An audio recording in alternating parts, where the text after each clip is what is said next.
2 दिवसांपूर्वी जळगाव जिल्ह्यामध्ये अवकाळी पाऊस आणि वादळाने थैमान घातलं होतं. या साऱ्या अवकाळी पाऊस आणि वादळामुळे सर्वाधिक फटका जर कुठं बसला असेल तर तो पारोळा तालुक्यामध्ये. या तालुक्यातली शेकडो हेक्टर शेती निस्तनाबूत झाल्याचं आपल्याला पाहायला मिळतंय. आता मी पारोळा तालुक्यातल्या वेलाणे गावात आहे आणि या वेलाणे शिवारातल्या एका ज्वारीच्या शेतामध्ये मी आहे. तुम्ही दृश्यांमध्ये बघू शकता. वादळामुळे ज्वारीचं पूर्ण शेत हे जमिनीवर आडवं झालेलं आहे. म्हणजे आता या शेतकऱ्याला उत्पन्न तर सोडा, पण हा ज्वारीचा जो चारा आहे तो गोळा करून जनावरांना जर त्यांना खाऊ घालायचा असेल, तर मजुरीचा जो खर्च येणार आहे, तो मजुरीचा खर्च देखील त्यांना परवडणारा नाहीये. म्हणजे उत्पन्न त्यांचं 100% हातातून गेलेलं आहे. आता या परिसरामध्ये पंचनाम्यांची प्रक्रिया सुरू आहे. पण या शेतकऱ्यांची मागणी आहे, की झालेल्या नुकसानीचं सरसकट पंचनामे करण्यात यावे आणि काहीतरी तातडीची आर्थिक मदत जी आहे ती सरकारने केली पाहिजे. नेमकं या शेतकऱ्यांचं म्हणणं काय आहे हेच जाणून आपण आता घेऊया. हे शेत जे आहे अरुण पाटील नावाच्या शेतकऱ्यांचं आहे. स्वतः अरुण पाटील आपल्या सोबत आहेत. आपण त्यांच्यासोबत बोलूया. काका, किती तुमचं ज्वारी लागवड केलेली होती आणि कसं नुकसान झालंय? 5 हेक्टर लागवड झालेली आहे सर. हो, 5 हेक्टर मध्ये हा सर्व ज्वारीचा पेर आहे. हो, त्याच्यामुळे हा सर्व नुकसान झालेली जी आता आमच्या कसा आरो त्या आमचीच बुद्धी चालत नाही. आणि कापणारे आहेत ना, आम्ही आणतो ते फिरून जाऊन राहिलो, आमच्या कापणार नाही. हो, खर्च काही बी सांगताय, तर कसं करायचं ते आमचंच डोकं चालत नाही. साधारण किती खर्च तुम्हाला या साऱ्या शेताला उभा करण्यासाठी लागलेला होता? आता उभा करण्यासाठी याला मटेरियल चटेरियल हो बियाणं धरीशील मला 1 लाख पर्यंत खर्च आलेला आहे. आता कापणीला चा विचार जर केला तो कापणी आता त्याला 45,000 रुपये मी सांगितलंय. ते 50,000च्या मोहर बोलून राहिले. जसं कापायचं कुडायचं पण परवडणार नाही ना. 50,000 आता बोलता येते, त्याला 50,000 देऊ. माझं उत्पन्न काय येतं काय नाही मोहरे. पण मग मी सांगतो त्याला 40 सांगितलं होतं ना, तर 45 घे भाऊ. पण फिरून गेले ते. हो, आता नेमकं काय मागणी आहे तुमची? सरकारने काय तुम्हाला मदत सरकारने आम्हाला हे पडेलचे नुकसान बद्दल काहीतरी मदत करायला पाहिजे. सरसकट तरी मदत करा. हो, माझं नाही होईल, सर्वांचं झालेलं असंच आहे. हो, कमी अधिक बी नाही. कोणाचं जसं क्षेत्र असेल त्याप्रमाणे थोडंफार गेलं उभं राहिलं असेल.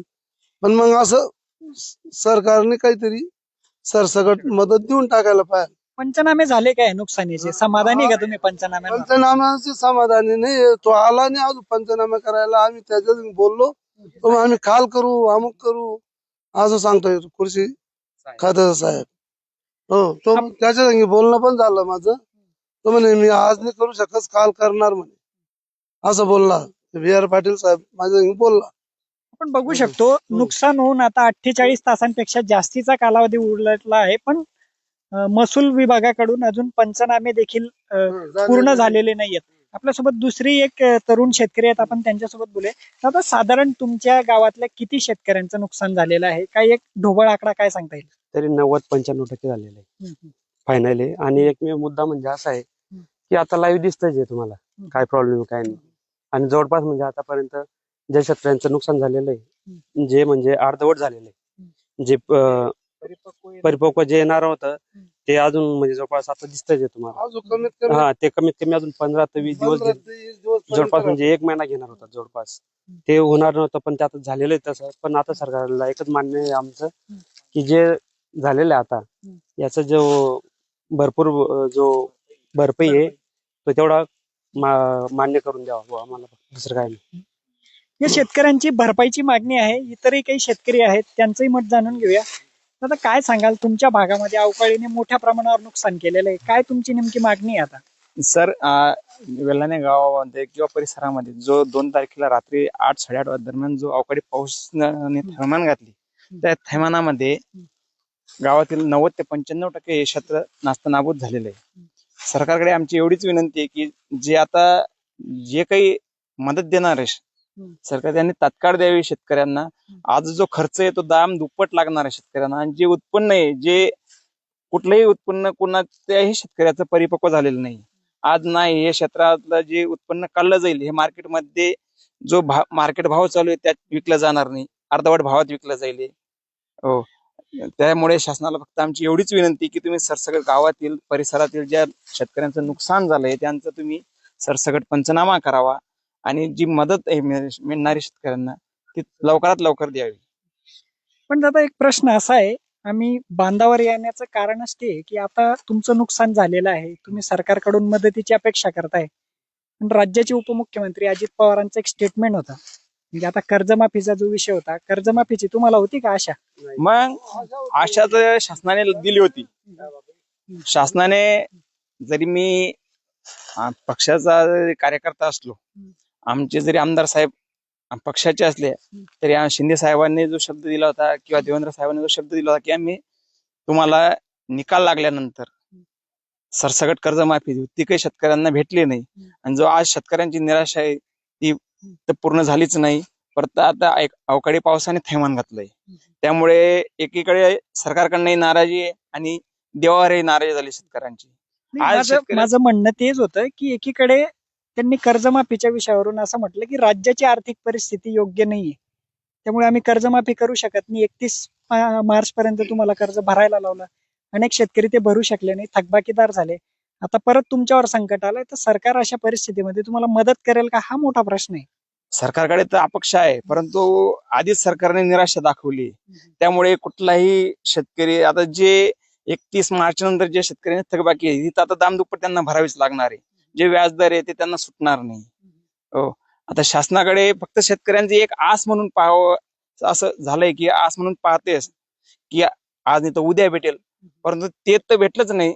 जे सरकारने आश्वासन दिलं ते किमान अवकाळीची मदत करावी अशी तुमची मागणी आहे. काका तुम्ही काय सांगाल, एवढं मोठं संकट आहे आता शेतकऱ्यांवर, अवकाळी असेल, कर्जमाफीच्या बाबतीत तुमची दिशाभूलच झाली असं म्हणता येईल. काय भावना आहे तुमच्या शेतकरी म्हणून, सरकारची भूमिका योग्य वाटते का? सरकारची भूमिका तर योग्य वाटत नाही. अगोदरच आश्वासन दिलं होतं शेतकरी लोकांना की आम्ही कर्ज माफ करू, असं करू, हे करू. ते झालं तर जसं झालं तोपर्यंत देवाने अवकाळी पाऊस टाकला. आता जे येणारं पीक होतं एका महिन्यात ते आता 25%वर आहे. आता त्याचे उत्पन्न काय नाही, ती जमीन कशी तयार करायची, त्याला खर्च किती येणार आहे तेच सांगता येणार. आता जमीन तयार करणं म्हणजे आता डोक्यावर दिवस येत आहे.